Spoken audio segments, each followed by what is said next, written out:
Alright, hello all. So today the plan is we're going to be trying something new. I'm going to be trying to make a 10-inch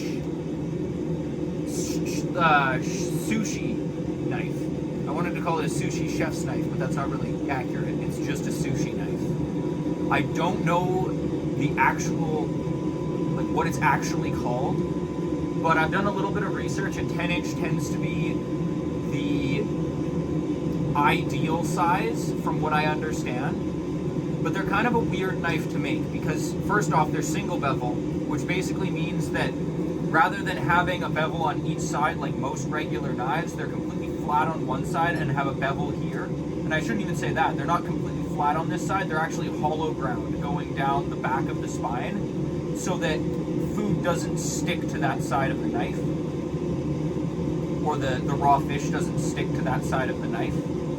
So I'm gonna see how I'm gonna play around with the steel a little bit. I want to try and forge the single bevel in, but I'm not sure how that's gonna work.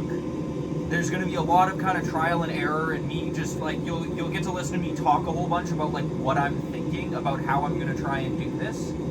But I'm not too sure what I'm gonna do. I kind of did a little drawing of like what I'm thinking of doing, so I want to try and have like my bolster area be set for where the single bevel is going to continue.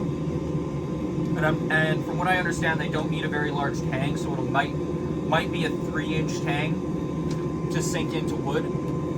But we'll see. I want to see how it turns out, and I'm curious to see what I can learn from this, because I'm trying to learn more about making all types of knives, not just like standard chef's knives. So this is going to be a bit of a learning experience for me, and it might be a failure completely and totally. I don't know. But yeah, we're going to get to it. We're going to take a look and see. Let's get to work once this is warm. Alright guys, so first things first, I've got to break down the chunk of bar that I'm going to be using for the knife. And this is something that you guys have seen a lot of, so I'm not going to be recording a whole bunch of it.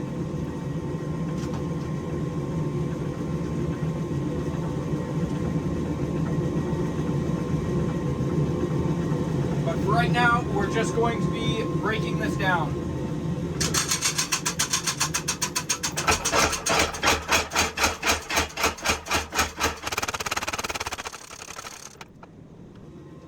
Notice there's a hole in this one.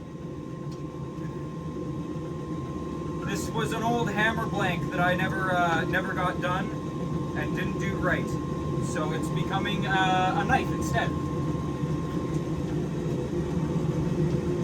If you guys are interested in it, I am wanting to do some tool making courses, or not tool making courses, but some tool making videos about like how to hand forge your own like blacksmithing hammers and tongs and like bottom tools and top tools.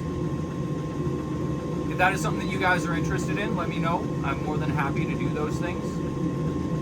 But yeah, we'll keep going and see how she goes.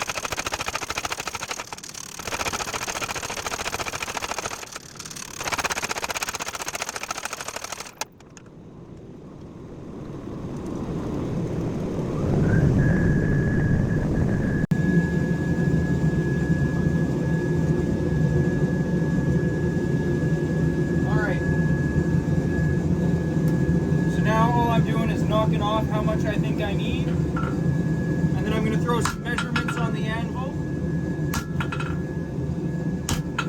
and we'll get started actually forging. I'm debating trying to forge in some of the hollow grind, but I'm unsure of how that will work out. So we'll have to see what I feel like. But I think this will be enough for a 10-inch knife. because they're much thinner than a regular chef's knife. So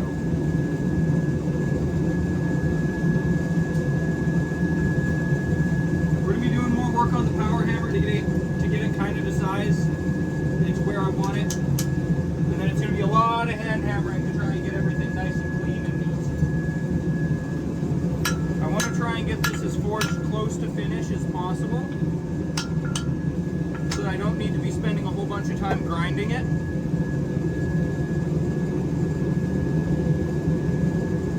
See how it goes. It's going to be interesting.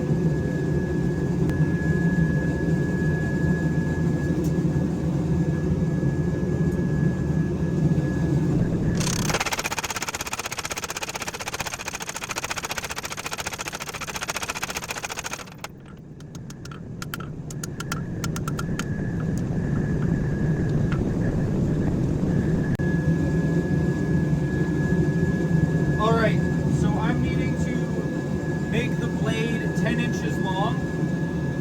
So I'm just going to be using a ruler here and some soapstone to mark the side of my anvil so that I know where that is. So we've got 10 inches here and and like it's starting here. So all I'm doing is I'm just marking the side of my anvil so I've got an idea of how long I need to make this thing, and I'm probably going to make it half an inch longer just to account for like possible wastage when I'm grinding or anything like that. So that's the blade, and then we've got another 3 inches from the blade, another 3 inches from the blade to the tang, to the end of the tang, which is right at the heel, or not the heel, right at the horn of my anvil. So that gives me some good measurements to figure out where I need to go to.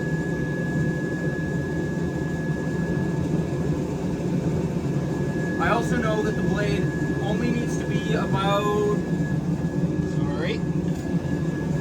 it only needs to be about 1.5 inches tall.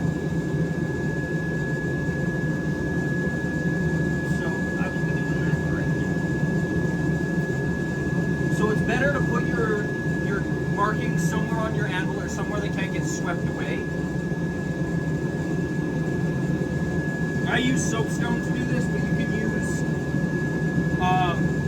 they're a white marker that a lot of welders use. You can use those as well. I just prefer soapstone. I find it stays there a lot nicer, especially if you're doing stuff with heat. So we're going to get to forging this pretty soon. I need to forge a tip out. The tip out on this knife, I'm going to use the power hammer to get that kind of to where I need it to be, and then we'll be doing the hand hammering after that. Alright, so now we're going to be starting on a lot of the hand hammering. Just working on the tip of the knife and then bringing down all the dimensions that I need. So all I'm going to be doing is just doing some very light taps just to try and make sure everything stays nice and even. Flipping the piece over. We want to make sure that we don't get any sort of like bowing or cupping in the center of the knife, which tends to happen when you're working on flat pieces.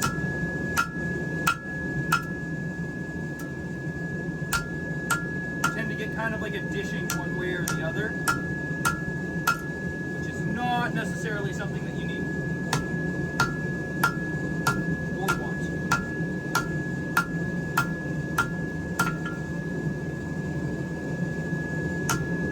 It's looking pretty good, actually. It's moving nicely.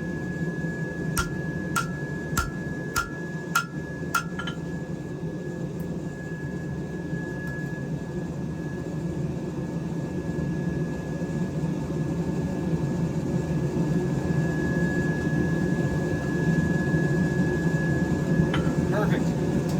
So now I can start thinning down the other side pretty gently. But the idea is to squish everything down and then draw it out some more, because as you squish it down, the piece gets wider and thicker, and you don't want that. You want it to stay as thin as you can. So we're going to be thinning it out, and that's going to give us more length.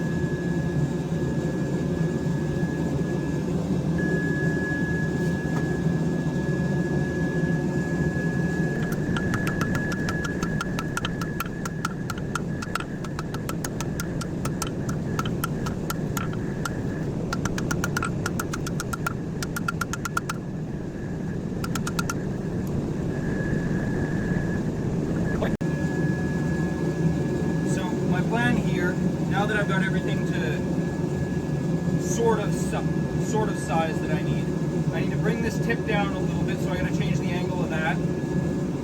But now that I've got it mostly to size, I need to thin it out just a little bit. Actually, it's about as thick as I need it. But then we're gonna get everything all cleaned up. I am gonna quench it this time before I go out to the grinding room, simply because harder material, sure, it takes longer to work through, but it also means I can work slower and try and dial in everything a lot easier. So that's what I'm going to do. This isn't a knife that I'm comfortable with or one that I've ever tried making before. So I'd rather work slow and diligently than quickly. Which, I mean, you should be doing with all of your work anyway. You should be going slowly and figuring out exactly what you need to do, rather than just kind of winging it. But I am definitely, winging it a little bit here. I'm not perfectly sure what I'm doing. So we'll have to see.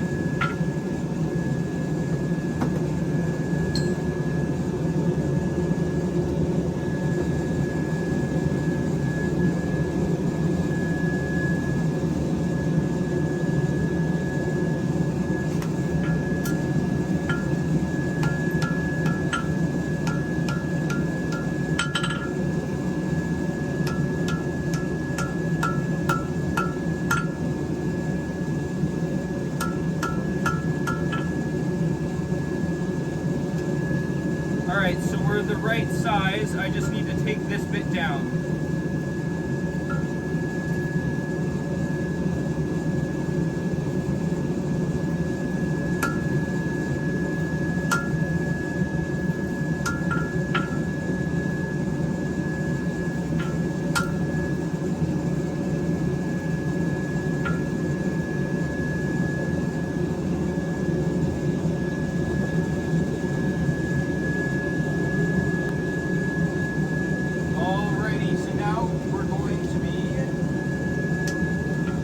Separating off the boss from the tang.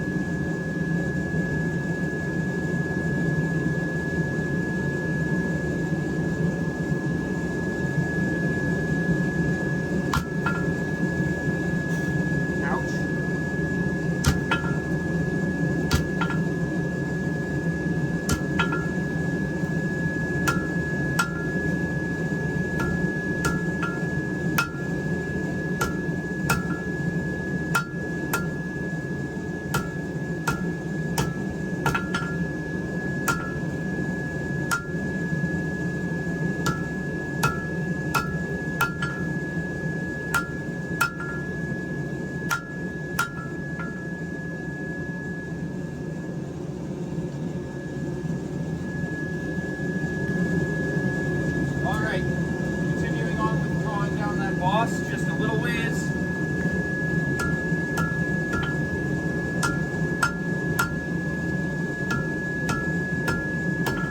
So now that I have something kind of nice to hold on to, I now need to figure out where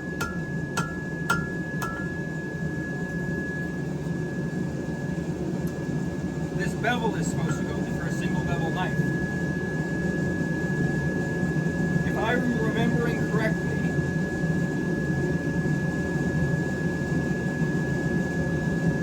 we want it to be right-handed, which means the bevel needs to be on this side.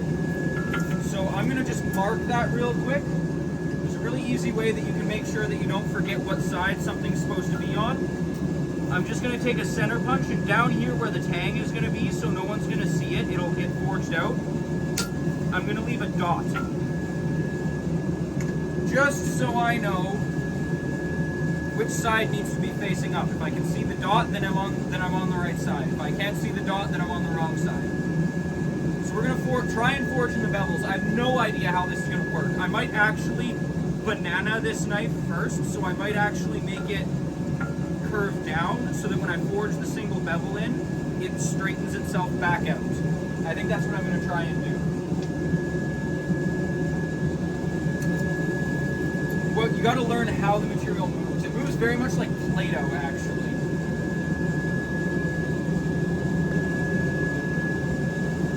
Alright, so we're going to try bananaing this a little bit. Just bending it down.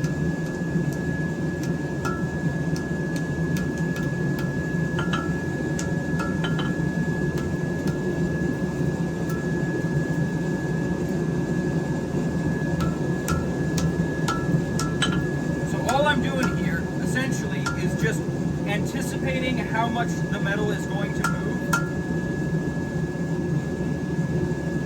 And I might be way off. My calculations could be way off on how much the metal is going to move. And if that's the case, then I've just kind of goofed up and I need to straighten everything out. But I'd rather try and do it this way first so that I'm not chasing a warp out of it. So we'll see how it goes.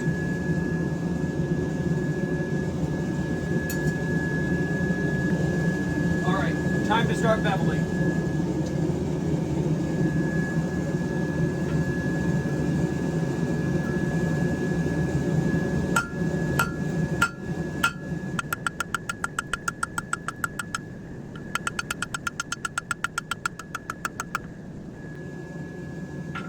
Looks like it's not moving too much.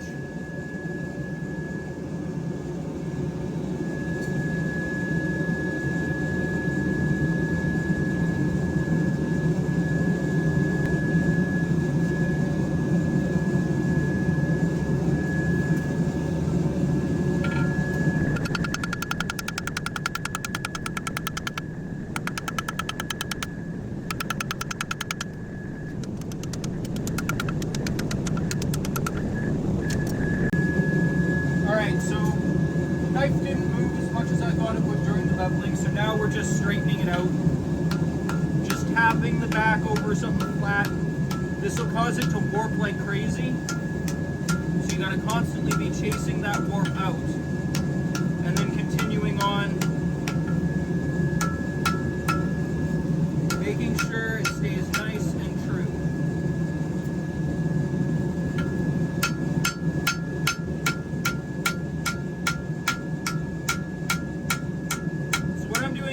Right now is I'm beveling on the back side, but I'm holding it at an angle rather than holding it flat and trying to push that bevel in. I'm just trying to keep that single bevel established on one side. And this won't be perfect. We will have some beveling on the other side no matter what we do. So that's what the flat batten for the belt on the belt grinder is for. We'll just keep it flat on one side and curved on the other, or sorry, and flat on one side and beveled on the other. Now we got to get this all this grossness out of here.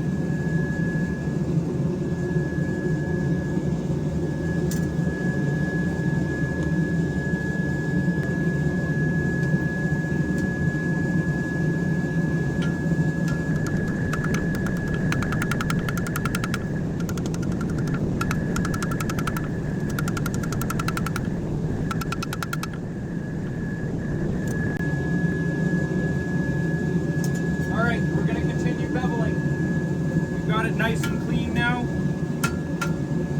So all I'm doing is just working my way along, continuing making that bevel as nice and clean as I can. This will cause the metal to warp.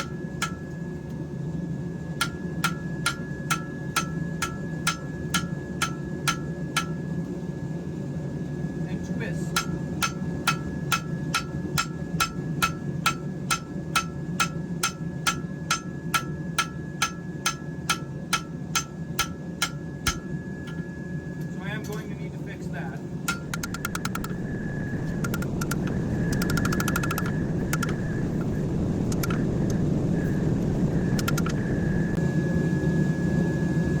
Looks pretty good.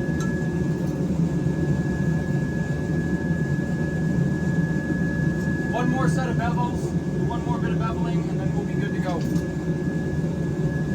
We'll draw out the tang and then get started on grinding. Well, quench then grind.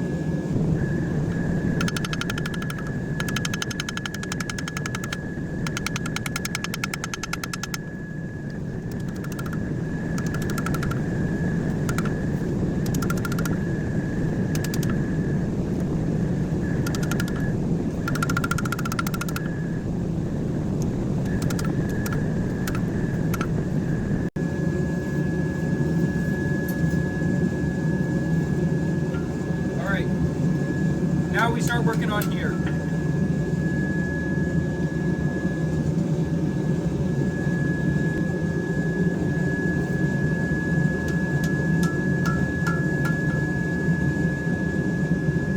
There we go. We're going to make our tang spot now using the guillotine.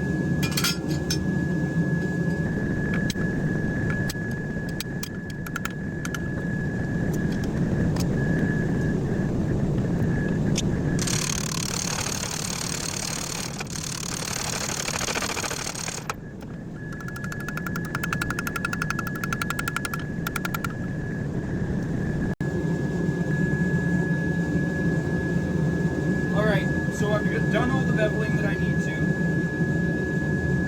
I've got everything straightened out. I need to put my touch mark in, and then I need to quench this knife. This metal that I'm using is water quenching steel, not oil quenching steel, so I gotta go grab a bucket of water that's probably just gonna sit right here. You guys will hear me quench it. And then we're off to work out at the grinding room.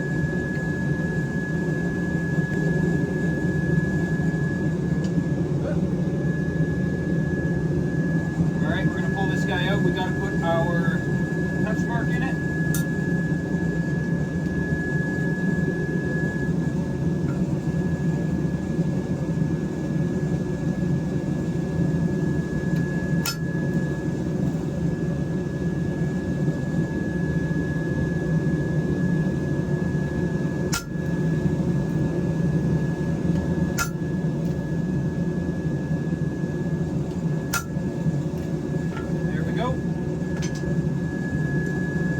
Make sure everything's nice and straight, which it is definitely not now.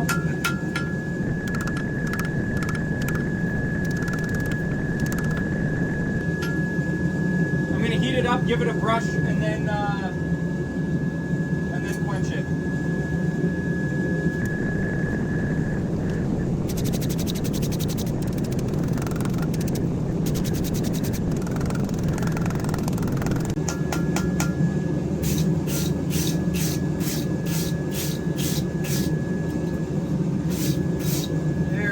That looks much better.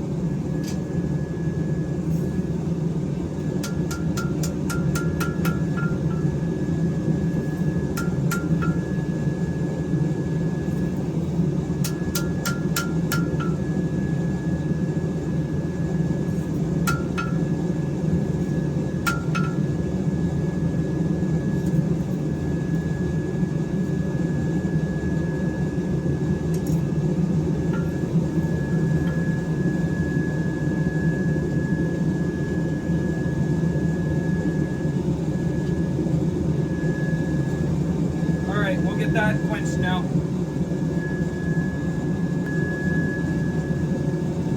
Time to quench.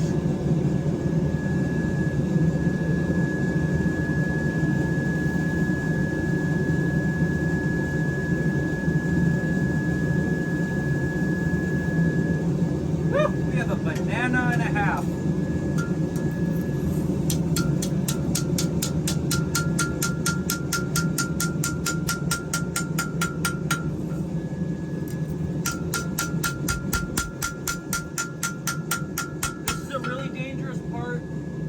Of the quenching is if you don't quench it quick enough, it doesn't harden. So let's check real quick.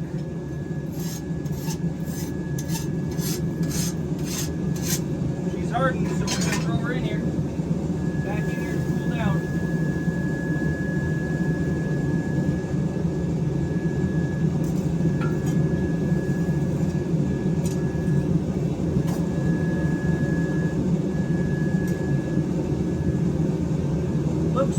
good though. There's a couple little warps in here, but I think I'm going to be able to get them out just fine.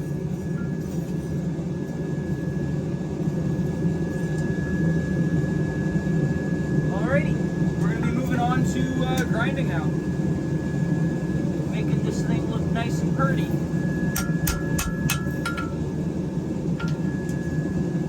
So I'll see you guys then.